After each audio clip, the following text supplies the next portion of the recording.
ଜଣେ ଚାଷୀଙ୍କ subsidy file ପ୍ରକ୍ରିୟାକରଣ ନିମନ୍ତେ ଲାଞ୍ଚ ମାଗିବା ଓ ନେବା ଅଭିଯୋଗରେ ବ୍ରହ୍ମପୁର ଭିଜିଲାନ୍ସ ଜିଲ୍ଲା ମୁଖ୍ୟ କୃଷି ଅଧିକାରୀ ବ୍ୟୋମକେଶ ମିଶ୍ରଙ୍କୁ ଗିରଫ ପରେ ଆଜି ତାଙ୍କୁ କୋର୍ଟ ଚାଲାଣ କରାଯାଇଥିବା ନେଇ ବ୍ରହ୍ମପୁର ଭିଜିଲାନ୍ସ ଏସପି ପ୍ରଦୀପ ପ୍ରଧାନ ଏକ ସାମ୍ବାଦିକ ସମ୍ମିଳନୀରେ ସୂଚନା ଦେଇଛନ୍ତି।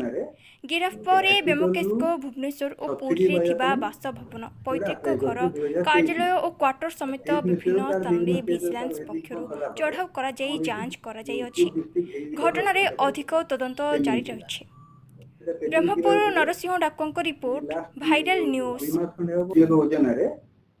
एथिकल रु सब्सिडी पाइबा पई सेटा अप्लाई करते 2023 मसिया 23 मसिया तार विभिन्न स्टेज तार वेरिफिकेशन कला परे हमर eighty two district agriculture officer पाखे सेटा पेंडिंग थिला सेटा पेंडिंग थिबा भितरे ई लास्ट 2 मास खंडे हबो एके जे चीफ डिस्ट्रिक्ट एग्रीकल्चर ऑफिसर असंती ब्रह्मकेश मिश्र से जाकी ताकू भेटिथिले भेटले ताकर स्टाफ मान से भेटिथिले କିନ୍ତୁ ତାଙ୍କର କାମ କିଛି ହେଉନଥିଲା।